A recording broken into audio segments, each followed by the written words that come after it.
Заврши периодот на тешење дека ситуацијата е под контрола. На површина испливаа сите проблеми со кои се соочуваат здравствените работници, кои се клучна алатка во справување со ковидот. Последно писмо до министерот Филипчи испратија специјализантите.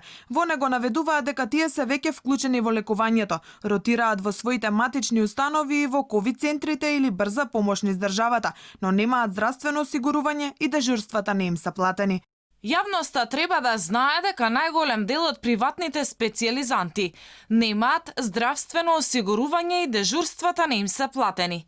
За овој проблем имавме повеќе состаноци и ви беше јасно ставено до знаење дека нивното дополнително ангажирање во ковид центри е во најмала рака нехумано. Дополнително, тие велат дека имало случаи на специјализанти кои се заразиле на работно место, а лекувањето си го платиле од джеб. Хоспитализацијата им била невозможна мисија бидејќи чинела многу, но не само ова. Приватните специјализанти работат и како матични лекари и водат ковид пациенти, па прашуваат каде и на кои пациенти треба попрво да им помогнат. Во текот на 9 месеци пандемија велат Филипчи имал време да ги реши проблемите и да направи идеална организација на кадарот и со тоа секој доктор согласно својата специјалност и способност да биде најкорисен. Наместо тоа, добивме итна мобилизација со многу стрес, хаотичност, нејасни и недоискажани услови за работење, а веќе сите сме преморени.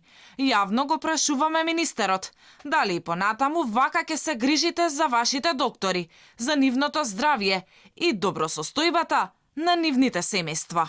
Претходно, отворено писмо до министерот испратија и лекарите од клиниката за неврологија со порака дека немаат услови да бидат ковид центар. Гласот го кренаа и педиатрите во детската болница Козле.